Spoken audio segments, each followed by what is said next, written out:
খবর, দিলীপ ঘোষ বিয়ে করছে তো ভালো খবর। ওনাকে আমি ইয়ে জানাই, মানে কি বলবো, শুভেচ্ছা জানাই। 61 বছর বয়সে, হ্যাঁ 61 বছর বিয়ে। সে বয়সের কোনো ফ্যাক্টর নেই, তাতে বয়সের কি ফ্যাক্টর আছে? বিয়ে করার জন্য বয়সের কি দরকার? মনের দরকার। উনি অবিবাহিত মানুষ, বিয়ে করছেন, খুব ভালো কথা তো। কারো সঙ্গী পাবে, 61 বছর হোক আর 40 বছর হোক আর 65 একটা 80 বছর বয়স, মানুষ তার সঙ্গী পাবে, এটা তো ভালো তো। সারা জীবন বিয়ে করেনি, আমি খুশি। আরেকটা ব্যাপারে খুশি যে উনি এতদিন ধরে বাইরে ওনার এনার্জি দেখাতেন, পেশি পেশি দেখাতেন, এগুলো হয়তো হয়তো বন্ধ হবে, ঘরের ভিতরে পেশি দেখা।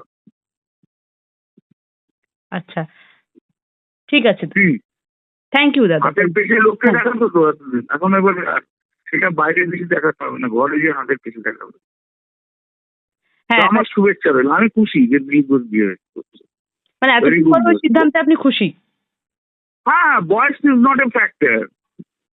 মানুষ বিয়ে করবে তার জন্য বয়সের ফ্যাক্টর কি আছে? বয়স কি আছে? একটা সঙ্গীর জন্য একটা বয়সের পর সঙ্গী চাই, সঙ্গিনী বা সঙ্গী, কম্পেনিয়ন যাকে বলে, that is also needed for every human being, I think so. অনেকে ইতিমধ্যে কিন্তু মানে শুরু হয়ে গেছে বিতর্ক শুরু হয়েছে যে শুভেন্দু অধিকারী বিয়ে করলেন না দিলীপ ঘোষ করছেন। এটা আমি বলতে পারি না। শুভেন্দু অধিকারীর ব্যাপারটা শুভেন্দু অধিকারী পার্সোনাল ব্যাপার, দিলীপ ঘোষের ব্যাপারটা দিলীপ ঘোষের পার্সোনাল ব্যাপার। ব্যক্তিগত জীবনে দিলীপ ঘোষ এগিয়ে গেলেন। ব্যক্তিগত জীবনে কোনো, এগুলো তাদের ব্যক্তিগত পছন্দ, সেখানে আমি কোনো কমেন্ট নেই।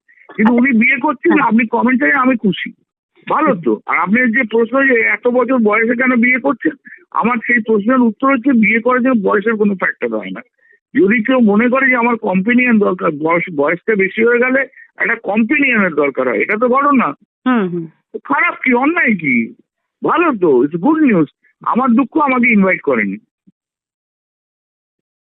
আপনাকে ইনভাইট করলে খুশি হতেন তাহলে?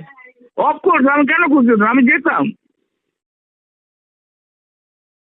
আচ্ছা, আমার সঙ্গে একদিন ধরে কত কমিটিতে ছিল, লাস্ট পর্যন্ত 2টো কমিটিতে আমরা একসঙ্গে ছিলাম। ও যখন 2019 থেকে 2024, লোক তো এমনি খারাপ না, লোকটা তো ভালো, লোকটা খারাপ না, কিন্তু লোকটার মনটা ভালো, কিন্তু better than any other people in BJP, মনটা কিন্তু ভালো। আচ্ছা, মানে দলের জন্যই আপনি খালি পছন্দ করেন না? কি মানে দল? আমি কাউকে অপছন্দ করি না। পলিটিক্যাল থিওরি, পলিটিক্যাল ইয়ে তো প্রত্যেকের সঙ্গে প্রত্যেকের ডিফারেন্স থাকতে হবে। তাহলে আমি ব্যক্তিগতভাবে কাউকে অপছন্দ কেন করতে যাব? আমার তো ওই অ্যালার্জি নেই। আমি রাজনৈতিক লড়াই লড়ি, আমি ব্যক্তিগত লড়াই লড়ি না। একদমই। ওকে, হ্যাঁ, থ্যাংক ইউ দাদা। আমার কোনো সুতমার্গ নেই। আমি রাজনীতিটা করি আমার বিরোধী দলের সঙ্গে, যেখানে পার্লামেন্টে লড়াই করি, বাইরে লড়াই, সেটা অন্য কথা, কিন্তু ব্যক্তিগত লড়াই আমি লড়ি না কারোর সঙ্গে। ঠিক তাই। ব্যক্তিগতভাবে আমি চাই সবাই ভালো থাকুক, সুন্দর থাকুক, সুখী থাকুক। একদম। থ্যাংক ইউ, আপনিও ভালো থাকুন কিন্তু। থ্যাংক ইউ দাদা, থ্যাংক ইউ। বাংলা হান্টের আরো খবর দেখতে নজর রাখুন।